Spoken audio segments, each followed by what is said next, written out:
मैं काल पुरुष हूं, तीनों लोकों की समस्त घटनाओं का प्रत्यक्षदर्शी, समस्त कथा कहानियों का ज्ञाता। आज मैं आप लोगों को विजयदशमी की कथा सुनाऊंगा। अश्विन मास के शुक्ल पक्ष की दशमी तिथि को भगवान राम ने रावण का वध किया था।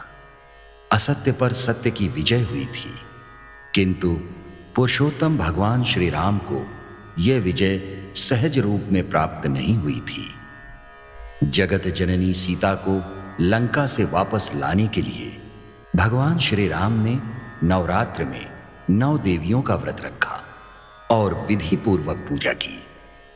या देवी सर्वभूतेषु शक्ति रूपेण संस्थिता नमस्तस्यै नमस्तस्यै नमस्तस्यै नमो नमः। श्री राम जी की पूजा से प्रसन्न होकर देवी दुर्गा ने विजयी होने का वरदान दिया। साथ ही साथ कई दिव्य शक्तियां भी प्रदान की।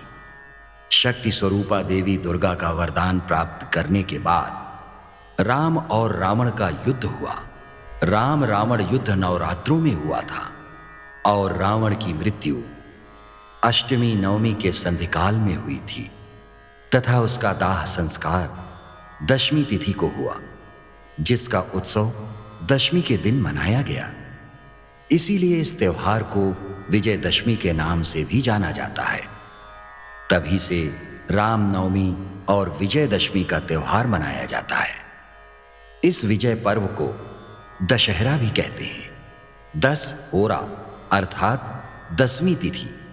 इस विजय पर्व से संबंधित एक अन्य कथा के अनुसार प्राचीन काल में महिषासुर नामक असुर ने घनघोर तपस्या की। उसकी तपस्या से प्रसन्न होकर देवताओं ने उसे अजेय होने का वरदान दिया। वरदान प्राप्त करके महिषासुर अत्यंत क्रूर और निर्दयी हो गया। वो मनुष्यों को ही नहीं बल्कि ऋषि मुनि और देवताओं को भी प्रताड़ित करने लगा। उसके भय से भयभीत होकर सभी देवगण देवी दुर्गा की शरण में गए। तब देवी ने देवताओं को भयमुक्त करके महिषासुर से युद्ध हेतु शंखनाद किया। देवताओं ने देवी दुर्गा को अपने दिव्य अस्त्र प्रदान करके और अधिक शक्ति प्रदान की। तब शक्तिशाली होकर देवी दुर्गा ने महिषासुर को समाप्त करने के लिए पूरे 9 दिनों तक युद्ध किया और उसका वध किया। इस तरह देवी महिषासुर मर्दनी कहलाई। तभी से नवरात्रि का यह पावन पर्व मनाया जाने लगा। दोनों ही रूपों में यह शक्ति पूजा का पर्व है। शस्त्र पूजन की तिथि है।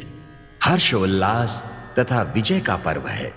शास्त्रों के अनुसार विजयदशमी की तिथि को किसी भी कार्य के शुभारंभ हेतु अति उत्तम माना जाता है।